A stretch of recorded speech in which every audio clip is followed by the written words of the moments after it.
E aí pessoal, tudo bem? Tudo tranquilo? Espero realmente que seja sempre tudo certo com vocês, tá? Vamos à aula de geografia, essa matéria tão maravilhosa que eu particularmente adoro, tá? E que salva vaga nos vestibulares, né? Como geografia ajuda. Vamos à matéria de geologia, correto? Geologia é a ciência que estuda a parte física da Terra, correto? Então vamos começar assim, vamos dividir em partes. Primeiramente, nós temos que ter noção que a Terra é um planeta telúrico ou terrestre. Esse planeta telúrico ou terrestre corresponde a um planeta rochoso e com órbita interna, significa que está mais próximo do Sol. Nós temos mais 3 planetas que são telúricos ou terrestres: Mercúrio, Vênus e Marte.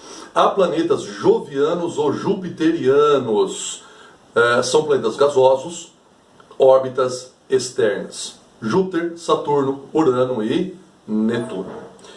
Outro aspecto importante: a Terra não é uma esfera perfeita, ela é um geóide, ela tem deformações. Lógico que a gente olhar do espaço não percebe isso, porque a água dos oceanos preenche, tá? Vamos dizer assim, essas imensas depressões na superfície, tá? E ela é achatada nos polos e alongada no Equador. A circunferência equatorial é maior que a circunferência polar. Porém, a distância é mínima, se a gente imaginar de quilômetros, a distância é pequena. Então, quer dizer, olhando do espaço, nós notamos ela como uma esfera. Na verdade, não é. Ela é um geóide.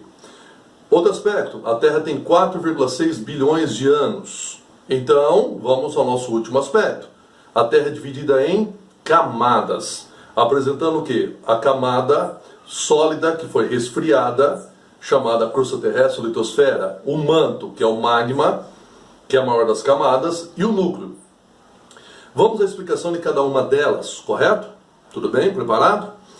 Crosta terrestre ou litosfera, camada que foi resfriada, solidificada com o passar de bilhões de anos, composta de rochas, porque rocha é a camada sólida da crosta terrestre ou litosfera. Essa camada ela é fragmentada em grandes pedaços que se movimentam, chamados placas tectônicas, que deslizam sobre o manto superior ou a astenosfera. Essas placas tectônicas têm 3 movimentos básicos, podem ser convergentes, por obducção, subducção, divergentes e conservativas, em que uma desliza ao lado da outra. Beleza? Muito bem, o que faz as placas se moverem? O magma não é estático no manto e parte do núcleo, mas sim provoca movimentos. Esses movimentos chamamos de células ocorrentes de convecção. Essas células, então, fazem com que o magma saia lá do núcleo exterior, atravesse o manto e chegue até a crosta, né? Atingindo a crosta, fazendo uma pressão. Há áreas que a crosta não consegue resistir, acaba formando o quê? Uma falha. E aí, conforme a corrente de convecção, ela chega à crosta e faz esse movimento para depois descer, para aquecer novamente e subir para formar uma convecção. O que faz? Ela está separando e empurrando as placas tectônicas no movimento divergente. Só que aí há várias células de convecção, que também vai acontecer num outro local, que vai dividir, formar uma falha e separar as placas tectônicas. Então, se há lugares que as placas estão se separando, logicamente tem que ocorrer em outros locais, as placas estão se chocando. Daí os principais movimentos divergentes e convergentes. Tudo graças às células ocorrentes de convecção, que é esse movimento do magma, principalmente aonde? No manto superior. Outra coisa, já que nós falamos em rochas, existem rochas magmáticas, sedimentares e metamórficas. Tudo bem? Outro aspecto da crosta terrestre ou litosfera: a superfície encontramos bastante silício e alumínio, chamado sial, e mais para o interior encontramos cima, silício e magnésio. Certo? Vamos para o manto, a camada mais extensa do planeta, dividido o quê? Em manto superior e o manto inferior. Manto superior ou astenosfera, muito importante esse nome, manto superior ou astenosfera, e o manto inferior ou o aspecto da mesosfera. Qual a parte mais importante? O manto superior ou astenosfera, porque ele suporta a crosta terrestre e é por onde o quê? As placas estão deslizando. Então lembre, as placas tectônicas deslizam sobre a astenosfera. Tudo bem esse fato? E além de suportar o peso da crosta terrestre. Lembra que a crosta terrestre é um equilíbrio das massas continentais, para que elas não afundem no manto, chamado isostasia, que é justamente esse equilíbrio das massas continentais. Beleza, vamos ao núcleo. Tá? O núcleo é dividido em duas partes. Eu tenho um núcleo externo e um núcleo interno. O núcleo é formado por NiF, níquel e ferro. Eu posso falar núcleo ou endosfera. O núcleo externo é magma, rocha derretida. O núcleo interno, devido à pressão, à gravidade e à presença de níquel e ferro, que são metais aí, minerais pesados, tá? Formou uma estrutura sólida, esférica, logicamente, tá?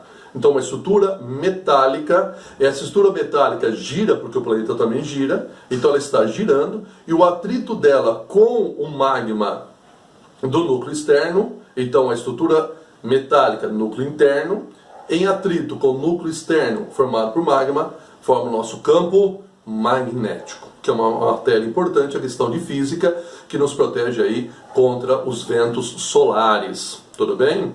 Correto? Beleza? Isso é muito importante. Isso corresponde, pessoal, às camadas do nosso planeta. Logicamente que essas camadas, qual que é mais importante? Crosta terrestre ou litosfera. Lembre-se que temos rochas. E aí nós encontramos três rochas importantes. As rochas magmáticas, que são rochas magmáticas ou ígneas, formadas pelo resfriamento e solidificação do magma. Quando acontece na superfície, chamamos de rochas magmáticas extrusivas ou efusivas. Exemplo, vulcânicas, o basalto. Rochas magmáticas intrusivas ou plutônicas. Exemplo, cristalinas, como o granito. As rochas sedimentares, formadas pelo acúmulo desses sedimentos e por um processo chamado litificação ou diagênese, que está transformando os sedimentos em rocha. Podemos tê-las como químicas, formadas por presença de elementos químicos como salgema, calcitocarbonato de cálcio, que é proveniente da dissolução do calcário na presença de água ácida. Nós podemos ter ela detrítica, formada por restos de outras rochas, como o arenito, e a orgânica, exemplo, calcário, proveniente de cianobactérias em crustáceos, e os combustíveis fósseis. Tá? E a última rocha é a metamórfica. Né? Essa rocha ela é proveniente da magmática e da sedimentar, que sob pressão e temperatura extremamente elevadas, ocorre uma transformação. Então de rocha sedimentar se transforma em outra rocha, de magmática em outra rocha. Essa nova rocha que surge chamamos de metamórfica. Lembra a palavra metamorfose, transformação, por exemplo. Nós podemos ter rochas metamórficas como o mármore, que provém do calcário, o gneiss, que provém do granito, o quartzito, que provém do arenito, e tem a ardósia, proveniente lá da argila, por exemplo. Tudo bem? Então, beleza, pessoal? Um grande abraço, até mais, fiquem com Deus.